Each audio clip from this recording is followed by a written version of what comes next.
નમસ્તે વિદ્યાર્થી મિત્રો, લાસ્ટ લેક્ચરની અંદર આપણે સ્થાનાંતર, પથ લંબાઈ એના વિશે અભ્યાસ કરી ગયા. ત્યારબાદ આપણે સ્થાનાંતર વિરુદ્ધ સમયનો આલેખ આપણને શું માહિતી આપે છે અથવા નિયમિત ગતિ કોને કહેવાય એના વિશે પણ ભણી ગયા. આજના લેક્ચરની અંદર આપણે બે અગત્યની ભૌતિક રાશિઓ વિશે અભ્યાસ કરવાના છીએ. એ છે સરેરાશ વેગ અને સરેરાશ ઝડપ. બરાબર? એવરેજ વેલોસિટી અને એવરેજ સ્પીડ. સરેરાશ એટલે શું મિત્રો? તો બોટાદથી અમદાવાદ જતી કોઈ બસ છે એને આપણે ધ્યાનમાં લઈએ ઉદાહરણ માટે. તો આ બસ છે એ બોટાદથી અમદાવાદ વચ્ચેનું અંતર છે 180 કિલોમીટર છે અને આ બસને અમદાવાદ સુધી પહોંચવા માટે 3 કલાક લાગે છે.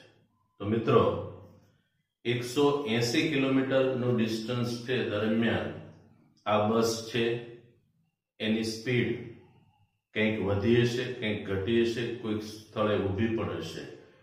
તો એવા સમયે આપણે આ રીતે એની સ્પીડ છે એ નક્કી કરતા હોઈએ છીએ કે ભાઈ 180 કિલોમીટર છે, 3 કલાક લાગ્યા, તો 180 ભાગ્યા 3 એટલે 60 કિલોમીટર પ્રતિ કલાકની એની ઝડપ થઈ કહેવાય. આ એની એવરેજ સ્પીડ છે. આનો અર્થ એવો નથી કે બોટાદથી બસ ઉપડી એટલે 60 કિલોમીટર પ્રતિ કલાકની ઝડપથી છેક સુધી 60 જ રહી હોય. ક્યાંક 40 થઈ હશે એની સ્પીડ, તો ક્યાંક રસ્તો ખુલ્લો હશે તો 70 સ્પીડ થઈ હશે. તો અહીંયા જે વાત ચાલે છે એ સરેરાશ ઝડપની વાત ચાલે છે. આપણા વાહનોની અંદર જે સ્પીડોમીટર છે એ આપણને એવરેજ સ્પીડ બતાવે છે. બરાબર? તો એવી બે ભૌતિક રાશિ આપણે ભણવા જઈ રહ્યા છીએ. હવે આ જે બંને ભૌતિક રાશિ છે એને આપણે એ પ્રમાણે ભણવાના છીએ કે સાથે સાથે એનો જે ડિફરન્સ છે, તફાવત, એ પણ આપણને ખ્યાલ આવે. ઓકે? તો હું એના બે વિભાગ પાડી દઉં છું.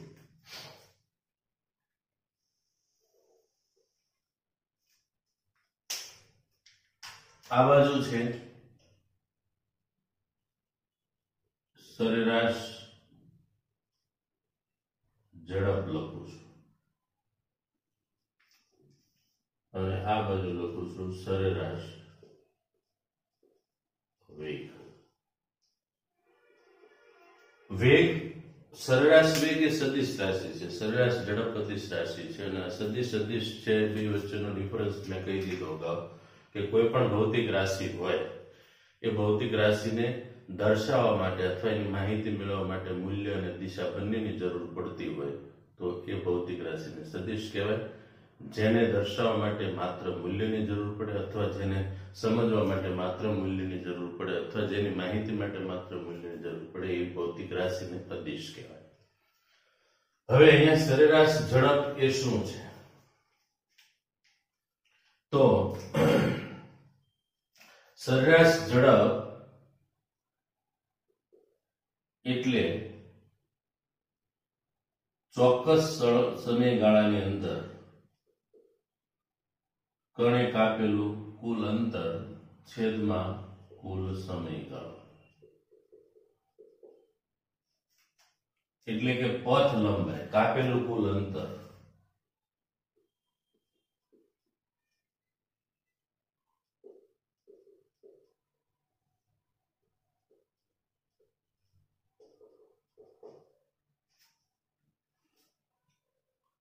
એને સરેરાશ ઝડપ કહેવામાં આવે છે, એવરેજ વેલોસિટી.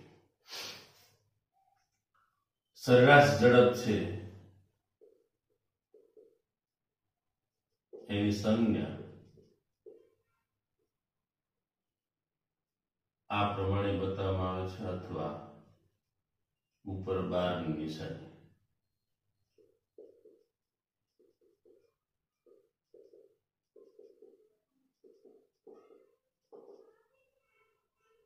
સરેરાશ ઝડપ એ અદિશ રાશિ છે.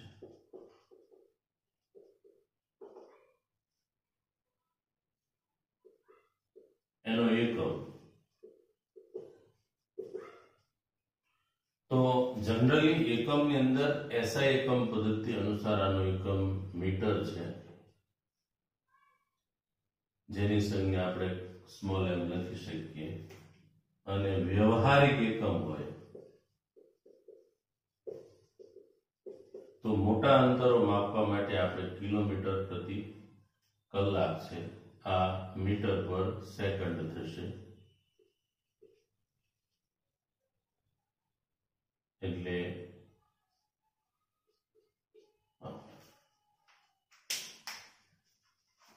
એકમો ની અંદર મીટર, કિલોમીટર એનાથી મોટા અંતરો માપવાના થતા હોય તો જેવી આપણી જરૂરિયાત હોય એ પ્રમાણે મોટો એકમ આપણો ઉપયોગ લેતા હોય છે.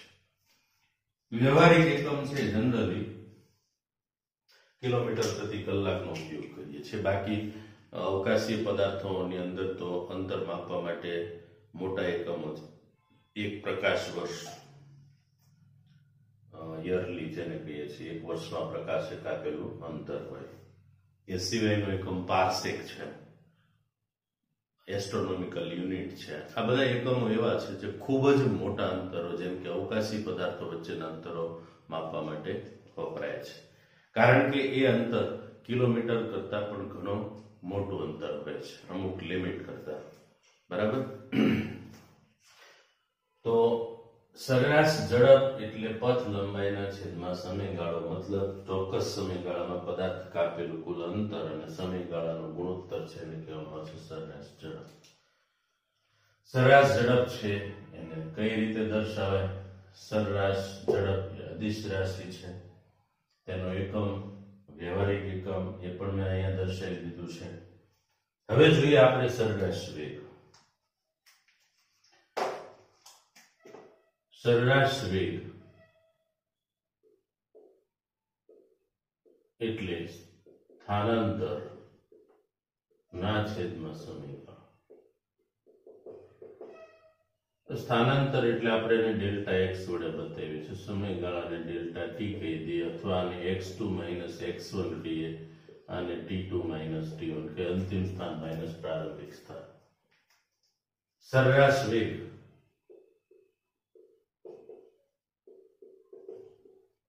વેગ સદિશ રાશિ છે, આમ ઘાટો અક્ષર બતાવી દેવાનો તમારે, અથવા બ્રેકેટની અંદર પણ તમે આ પ્રમાણે ઘાટો અક્ષર બતાવી શકો છો.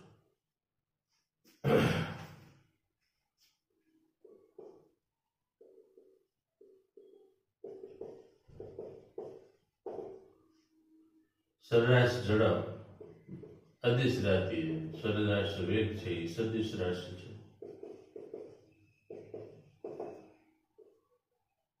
એનો એકમ આમાં પણ એકમ મીટર અપોન સેકન્ડ જ છે. બરાબર. અને વ્યવહારિક એકમ કિલોમીટર પ્રતિ કલાક. હવે આપણે જે કઈ સ્થાનાંતર ને પથ લંબાઈ વિશે ભણી ગયા છીએ એ અનુસાર આપણે ચાલવાનું છે. તમે એવું ભણી ગયા છો પથ લંબાઈ છે હંમેશા ધન હોય, તો અહીંયા આપણે આ મુદ્દો લખી શકીએ, સરેરાશ ઝડપ હંમેશા ધન હોય છે.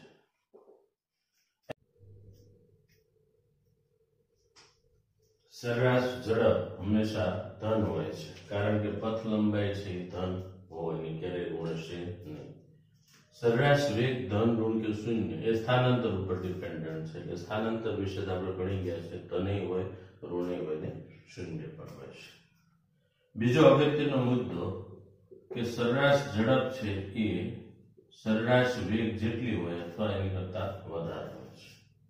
અહીંયા લખીએ તો સરેરાશ વેગ છે એ સરેરાશ ઝડપ જેટલું કે એની કરતા નાનું હોય છે. બરાબર. તો આ મેનલી જે બે ના મેં મુદ્દાઓ લખ્યા છે એમાં અમુક જગ્યાએ બેમાં જે ડિફરન્સ છે પણ સ્પષ્ટ કરેલો છે. બરાબર. તો આ થઈ ગયું સરેરાશ ઝડપ અને સરેરાશ વેગ. બરાબર. હવે મિત્રો, સરેરાશ ઝડપ અને સરેરાશ વેગ આ બંને ભૌતિક રાશિઓ છે એને રિલેટેડ આપણને ઘણી વખત એના એક્ઝામ્પલ્સ છે એ આપણને પૂછતા હોય છે. તો આને નોટ કરી લેશો. આને રિલેટેડ આપણે આગળ એનો એક્ઝામ્પલ એક ગણીએ, જેથી કરીને તમને ખ્યાલ આવે સરેરાશ ઝડપ અને સરેરાશ વેગ કેવી રીતે શોધવાના. બરાબર, નોટ કરી લેશો.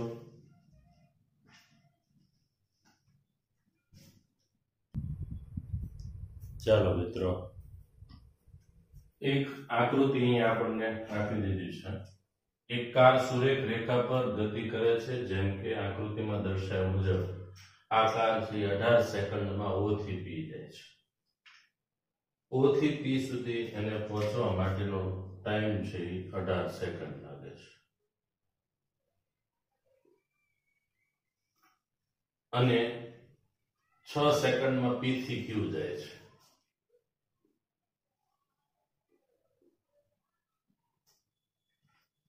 પરત જાય છે. તો પહેલું જે આપણી પાસે ક્વેશ્ચન એમને કરેલો છે એ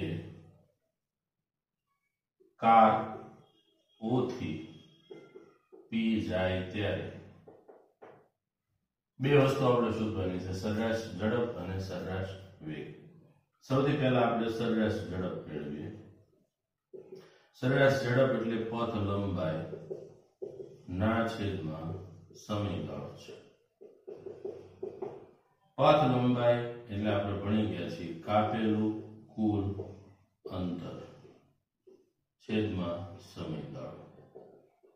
હવે O થી P જાય તો O થી P જવા માટે એને કુલ કાપેલું અંતર આપણે જોવા જઈએ તો 360 થશે. એટલે ઉપર લખાશે 360 અને છેદમાં લખાશે સમયગાળો એટલે 18 સેકન્ડ લાગે છે, એટલે 20. હવે અહીંયા જે આપણને જે તે એકમ જે સમયે જે આપણને આપી દીધેલો હોય એકમ ધ્યાનમાં લેવાનું છે.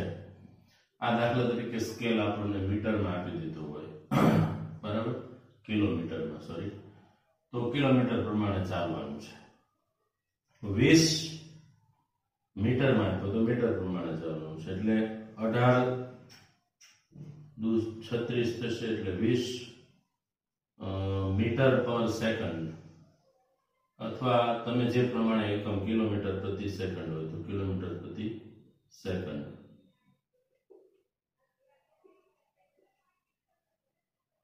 તો આ જે આપણને મળી ગયું એ સરેરાશ ઝડપ મળી ગઈ છે. ઓકે, જનરલ એસઆઈ એકમમાં મેં લખ્યું છે મીટર પર સેકન્ડમાં. હવે બીજું જે શોધવાનું છે એ સરેરાશ વેગ. સરેરાશ વેગ મેળવવો હોય તો સ્થાનાંતર ના છેદમાં સમયગાળો. સ્થાનાંતર એટલે delta x cube upon delta T. Delta x એટલે આપણને ખબર છે x2 x1 upon t2 t1. આ સ્ટાર્ટિંગનો ટાઈમ અહીંયા શૂન્ય લઈ લઈએ તો એને આપણે t1 કહી શકીએ, અને અહીંયા પહોંચવા માટેનો ટાઈમ છે t2 કહી દઈએ. તો સરેરાશ વેગ બરાબર સ્થાનાંતર શોધવું હોય તો અંતિમ સ્થાન એનું કયું છે 360, તો 360 લખીએ. પ્રારંભિક સ્થાન 0 હતું, સમયગાળો 18 છે, એટલે અહીંયા થશે 20 મીટર અપોન સેકન્ડ. મિત્રો જુઓ, એક જ ડાયરેક્શનમાં ગતિ કરે છે, એ માટે આપણે અહીંયા એ પણ એવું કહી શકીએ કે સરેરાશ વેગ અને સરેરાશ ઝડપ બે સમાન થયા. ઓકે, તો આ આપણને સરેરાશ વેગ મળી ગયો. માટે સરેરાશ વેગ બરાબર 20 મીટર અપોન સેકન્ડ. રેડી? હવે આપણે બી કેલ્ક્યુલેશન કરવાની છે. તો બી કેલ્ક્યુલેશન ની અંદર શું થશે તો કે O થી P પર જઈ Q પર પાછી ફરે છે,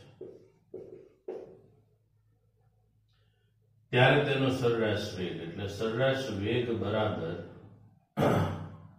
અને સરેરાશ ઝડપ શોધો.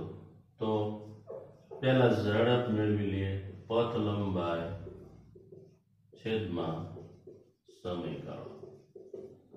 મિત્રો પથ લંબાઈ એટલે કાપેલું કુલ અંતર. કાપેલું કુલ અંતર એટલે ચેક કરી લો. ચાલો O થી P જઈને પાછું Q જાય, O થી P, P થી Q, તો O થી P છે એ 360 થયું, બરાબર છે. એમાં બીજા 40 ઉમેરો 400, બરાબર. બીજા 40 ઉમેરો 440, બીજા 40 ઉમેરો એટલે 480 થયું ટોટલ કુલ કાપેલું અંતર. અથવા તમે આવું લખો કે O થી P વત્તા P થી Q અપોન સમયગાળોની અંદર અહીંથી અહીંયા સુધી જવા માટેનો સમય એટલે 18 સેકન્ડ થયો પ્લસ 6 સેકન્ડ. એટલે O થી P નું અંતર કેટલું છે? તો કે O થી P નું અંતર જે છે એ 360 છે. એની અંદર P થી Q નું અંતર 40, 80, 120 છે. છેદમાં 18 ને 6 24 થયું. તો સરેરાશ ઝડપ બરાબર 480 ભાગ્યા 24 થયું. 24 દુ 48 થાય એટલે અહીંયા થશે 20 મીટર પર સેકન્ડ. તો સરેરાશ ઝડપ છે એ 20 મીટર પર સેકન્ડ. હવે આપણે જોઈએ એમાં તે સરેરાશ વેગ. સરેરાશ વેગ એટલે સ્થાનાંતરના છેદમાં સમયગાળો થઈ ગયો. સ્થાનાંતર એટલે આપણે ભણી ગયા છે delta x upon delta t. Delta x એટલે x2 minus x1 upon t2 minus t1. મિત્રો હવે ખાસ જોવાનું છે આપણે એ કે O થી શરૂ કરીને P જાય છે અને P થી Q આવે છે. તો આપણે ધ્યાનમાં લેવાના છે સ્થાનાંતરની અંદર પ્રારંભિક અને અંતિમ સ્થાન. એનું અંતિમ સ્થાન આ કહેવાશે 240. એટલે સરેરાશ વેગ બરાબર 240 માઇનસ 0. સમયગાળાની અંદર આપણે લઈએ તો t બરાબર 0 સમય થયો.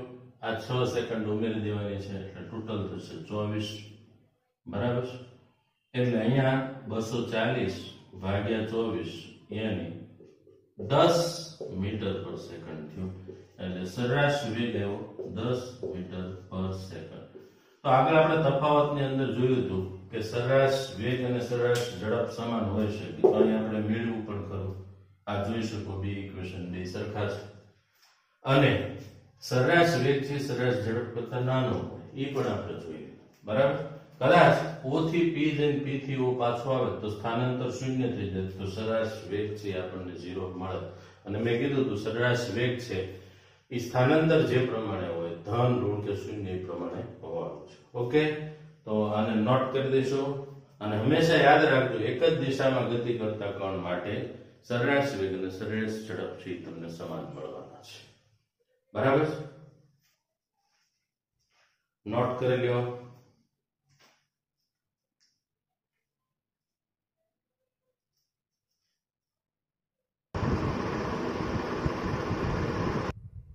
ચાલો મિત્રો, હવે આપણે બે જોયું સરેરાશ વેગ સરેરાશ ઝડપ.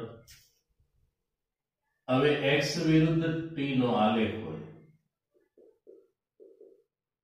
એનો ઢાળ જે સરેરાશ વેગ આપે છે. બીજું અગત્યના પોઈન્ટની અંદર યાદ રાખજો મિત્રો, જ્યારે કણ એક જ ડાયરેક્શનમાં ગતિ કરતો હોય અને સ્થાનાંતર અને પથ લંબાઈ સમાન હોય ત્યારે હંમેશા સરેરાશ વેગ અને સરેરાશ ઝડપ સરખા હશે. ઓકે, ચાલો x વિરુદ્ધ t નો આલેખ એટલે હું અહીંયા પહેલા આલેખ દોરી દઉં.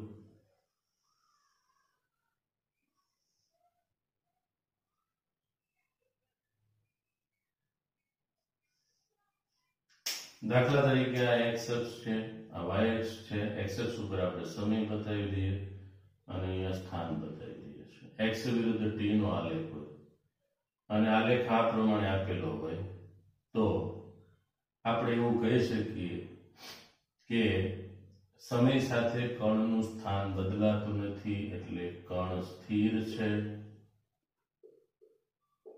મતલબ વેગ શૂન્ય છે. બીજો આલેખ અને થીટા 0 છે એવું લખો તો વાંધો નહીં, કારણ કે x અક્ષને સમાંતર છે.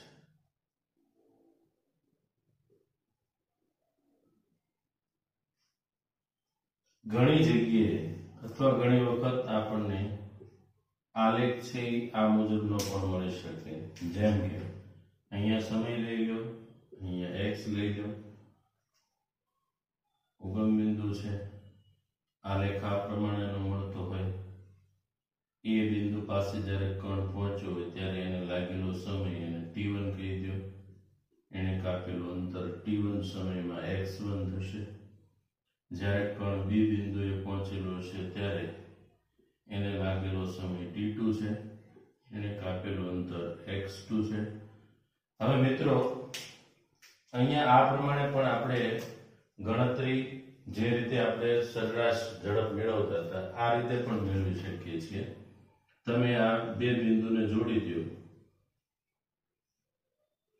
એટલે એબીસી ત્રિકોણ થઈ ગયો અને આ થીટા થઈ ગયો, જે આના જેટલો જ હોય. મેં અગાઉ પણ તમને વાત કરેલી સમક્ષિતિજ સાથે બનાવેલો ખૂણો.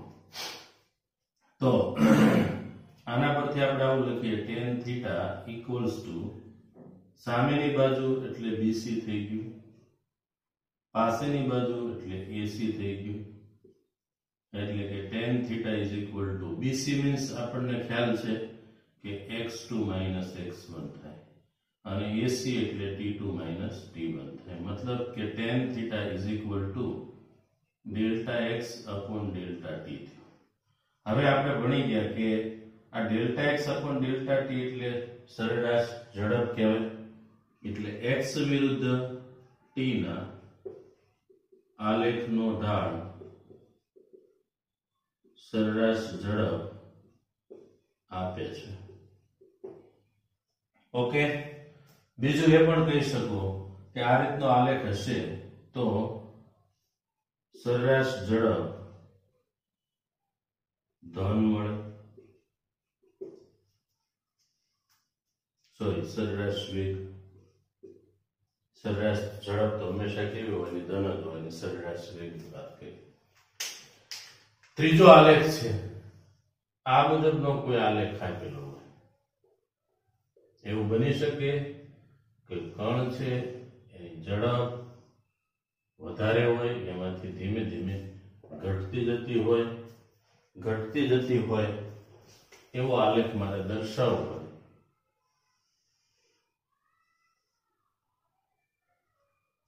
તો આ છે સમય આપણે બતાવી દઈએ અહીંયા t ટાઈમ x સ્થાન અને આલેખ આમ આપેલો હોય. સમજો જેમ સમય પસાર થાય એમ એવું કહી શકીએ કે એનું સ્થાન છે એ ધીમે ધીમે x નું મૂલ્ય ઘટતું જાય છે, બરાબર. દાખલા તરીકે પહેલા a પાસે હોય, પછી b પાસે પહોંચે છે. તો a પાસે હોય ત્યારે એનું સ્થાન છે અને તમે x1 કહી દો, સમય t1. b પાસે પહોંચે ત્યારે x2, સમય t2. તો તમે જોઈ શકો મિત્રો આપણે જે વ્યાખ્યા ભણી ગયા છે અનુસાર સરેરાશ વેગ જોતો હોય તો અંતિમ સ્થાન માઇનસ પ્રારંભિક સ્થાન કરવું પડે અને છેદમાં આપણે લેવો પડે સમયગાળો. તો આ સ્થિતિની અંદર સરેરાશ વેગ છે એ મેળવવાનો થાય તો આનું અંતિમ સ્થાન છે એ x2 થયું, પ્રારંભિક સ્થાન છે x1 છે, છેદમાં સમયગાળો એટલે ડેલ્ટા t થઈ ગયો, બરાબર છે. સમય તો ક્યારેય ઋણ હોય નહીં, પણ અહીંયા આપણે એવું કહી શકીએ કે આ x2 છે આને કહી દો અને આને x1 કહી દો અને એ વખતે આને t2 કહી દો અને આને t1 કહી દો, જેથી એક સરખું રહે બધું.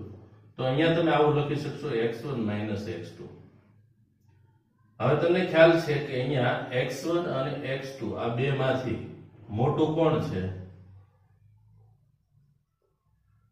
x2. તો અહીંયા જે સરેરાશ વેગ આવશે એ ઋણ આવશે.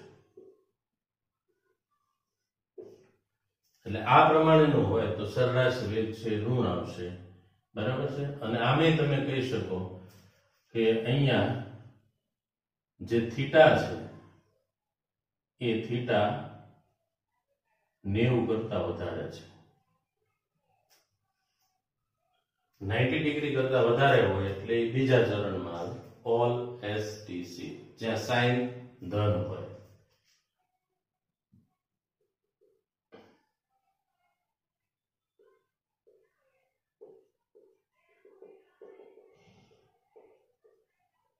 અને ટેન ઋણ. તો આપણે ઢાળ એટલે ટેન થીટા લખીએ છીએ ને, ટેન થીટા મતલબ ઢાળ ઋણ મળે. ઓકે, તો આ આલેખ થઈ ગયા એક્સ વિરુદ્ધ ટી ના, જેના ઉપરથી પણ આપણે સરેરાશ વેગની માહિતી મેળવી શકીએ છીએ. ફરી પાછા આપણે નેક્સ્ટ ટાઈમ નેક્સ્ટ લેક્ચરની અંદર મળશું મિત્રો.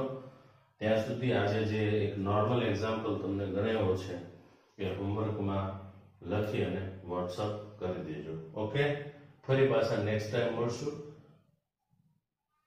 Thank you.